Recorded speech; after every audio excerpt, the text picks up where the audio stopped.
In the New World, concepts like parents and relatives don't exist. All fetuses are born anonymously, labeled with class rankings while still at the cellular stage. Staff inject lower second-class markers into them, determining the child's identity as lower second class after birth. People can detect others' class levels through their glasses. There's a clear distinction between lower and upper classes. Monogamy has been abolished for centuries. Upper-class individuals can select different partners at any time. Another feature of the New World, people are only allowed to be happy. Whenever someone feels bad, they must immediately take pills to restore their mood to normal. Among the upper class, there's a popular activity, touring the savage lands beyond the barrier. Upper-class Jack invited Annie to see the outside world. They would tour the savage lands under a guide's supervision. Research shows that savages still maintain monogamy to this day. They live together in family units. Annie greeted these savages to show respect. The next scene could be considered the highlight. A savage mother walked around with her pregnant belly. In a few months, the baby would struggle to be born from inside her body. This was simply incredible. No one knew how she could endure such pain. An upper-class child demanded Annie give up her seat. Second-class citizens were naturally meant to serve the upper class.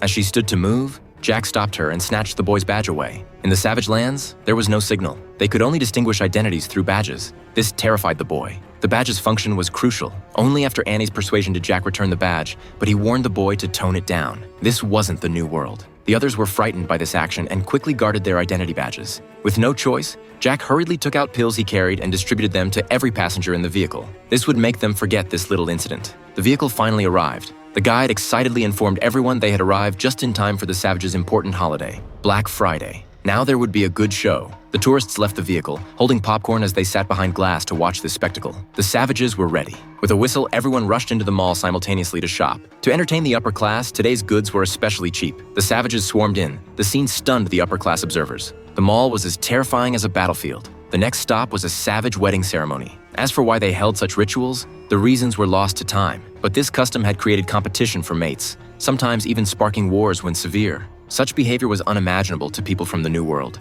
Some stayed in the vehicle to visit the next stop, the prison, where supposedly some people were locked in dark houses and couldn't leave. Annie chose to get off at the wedding stop. Many people were waiting for the wedding to begin. She removed her shoes and walked barefoot on the ground, feeling the peculiar sensation from nature. Looking down, she suddenly discovered a dead animal. A nearby savage prop master noticed this foreign girl. Annie had never seen such an animal corpse before. Even the ants crawling onto her hand excited her. The prop master quietly watched the girl, feeling she was somehow different from previous strangers who had come here. Jack reminded her it was time to go to the audience seats. She put the small bird back in place and looked up to see the prop master giving him a greeting. But he didn't plan to respond, as something important was about to happen.